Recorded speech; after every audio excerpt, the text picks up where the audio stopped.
Student, आज हम operating system के बारे में इंफॉर्मेशन देखेंगे। तो यहाँ पर क्वेश्चन दिया हुआ है, what is operating system, right its function. Operating system क्या होता है, उसके क्या फंक्शंस होते हैं। तो देखिए, an operating system is a program on which application programs are executed and acts as an communication bridge interface between the user and the computer hardware. आप लोगों को पता है, आप कंप्यूटर साइंस के स्टूडेंट हैं, कि आप कीबोर्ड और माउस का यूज़ करके कंप्यूटर में कोई भी काम करते हैं। तो जिन भी सॉफ्टवेयर में हम काम करते हैं उन्हें एप्लीकेशन सॉफ्टवेयर कहा जाता है। लेकिन मुझे एक बात बतलाइए कि अगर आपके कंप्यूटर में ऑपरेटिंग सिस्टम ही ना हो, जैसे मान लीजिए विंडोज़ 7, विंडोज़ एक्सपी, विंडोज़ 2011 या जो भी ऑपरेटिंग सिस्टम हो, लाइनक्स, यूनिक्स, जो भी ऑपरेटिंग सिस्टम हो, अगर वही ना हो तो क्या आप वर्ड, एक्सेल, पावर पॉइंट या कोई गेम वगैरह खेल सकते? बिल्कुल नहीं खेल सकते। तो ये जो हमारे जो सॉफ्टवेयर्स वगैरह होते हैं या हमारी इंफॉर्मेशन होती है वो किसी हार्डवेयर पर होती है, या जब भी हम कोई फाइल सेव करते हैं तो वो हार्ड डिस्क पर जाकर सेव होती है। तो जितने सारे रिसोर्सेज हैं कंप्यूटर हार्डवेयर, मतलब जितने कंप्यूटर के हार्डवेयर है, वो कब वर्क करेंगे? जब आपके कंप्यूटर में सिस्टम सॉफ्टवेयर है। हमारे बॉडी के अंदर अगर जान ही ना हो और सारे पार्ट और पूरा जो बॉडी का सिस्टम है वो ओके हो, क्या हमारा बॉडी का सिस्टम वर्क कर सकता है? नहीं कर सकता, क्योंकि उसमें जान ही नहीं है। तो जैसे हमारे बॉडी के डिफरेंट पार्ट्स के फंक्शंस को जान आपस में जोड़ के रखती है, जो हमारी साउल है, आत्मा है, वो आपस में जोड़ के रखती है, इसी तरह कंप्यूटर के हार्डवेयर को और एप्लीकेशन सॉफ्टवेयर को ऑपरेटिंग सिस्टम आपका जोड़ के रखता है।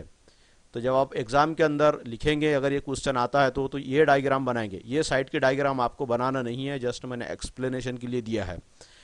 उसके बाद यहाँ पर the main task an operating system carries out is allocation of resources and carries such as allocation of memory, devices, processor and information. Operating system का मेन टास्क क्या है, मेन काम क्या है? कि वो हर चीज़ का बंटवारा करता है और डिफरेंट सर्विसेज को रन करता है। तो उसके अंदर कौन कौन से चीज़ों का बंटवारा करता है? मेमोरी का, डिवाइसेस का, प्रोसेसर का और इन्फॉर्मेशन का। मान लीजिए अगर मैंने कंप्यूटर पर कोई वीडियो फाइल प्ले की है, तो क्या वर्ड में ओपन होती है या पावर पॉइंट में ओपन होती है या एक्सेल में ओपन होती है? नहीं, वो ऑटोमेटिकली जो उसका अप्रोप्रिएट सॉफ्टवेयर है उसी में ओपन होगी। अगर मैंने किसी चीज़ को प्रिंट करना है तो वो बराबर प्रिंट कमांड देने के बाद प्रिंटर की तरफ जाएगी। तो यहाँ पर देखिए, हर चीज़ का बंटवारा हो रहा है सिचुएशन के according. The operating system also includes programs to manage these resources such as traffic controller, scheduler, memory management module, input output programs and a file system। तो ऑपरेटिंग सिस्टम ये अलोकेशन करने के लिए, बंटवारा करने के लिए रिसोर्सेज का, इंफॉर्मेशन का, डिफरेंट टाइप के प्रोग्राम्स को रन करता है। तो उसके अंदर कौन कौन से चंद एक नाम दिए हुए हैं यहाँ पर। कुछ ट्रैफिक कंट्रोलर है, शेड्यूलर है, memory management, input output programs है और फाइल सिस्टम है। और भी बहुत सारे होते हैं इंटरनली, लेकिन ये कुछ नाम यहाँ पर दिए हुए हैं। और ऑपरेटिंग सिस्टम का जो मेन 3 जो वर्क है, जो उसकी मेन सर्विसेज है, वो कौन कौन सी है? Information management, process management and memory management. अब इधर की डायग्राम पर आइए, ये क्यों मैंने रखा है यहाँ पर। ये डायग्राम के अंदर मैंने बतलाया है कि जब हम कंप्यूटर स्टार्ट करते हैं तो जो हमारे रोम के कंटेंट है, जो इनपुट आउटपुट कन्फिग्रेशन हमारा कंप्यूटर के मदरबोर्ड में स्टोर होता है, वो सबसे पहले प्रोसेसर के थ्रू रैम मेमोरी में लोड किया जाता है। इसलिए आप कंप्यूटर स्टार्ट करने के बाद एकदम से आपका डेस्कटॉप आपको दिखाई नहीं देता, बल्कि कुछ ब्लैक एंड वाइट इंस्ट्रक्शंस आप मॉनिटर के ऊपर देखते हैं। तो वो होते हैं कंटेंट रोम के। उसके बाद जाकर आप देखते हैं कि आपका ऑपरेटिंग सिस्टम लोड होता है। तो आपका ऑपरेटिंग सिस्टम और जितने एप्लीकेशन सॉफ्टवेयर, जितनी फाइल्स होती हैं, वो सब हार्ड डिस्क पर स्टोर होती हैं।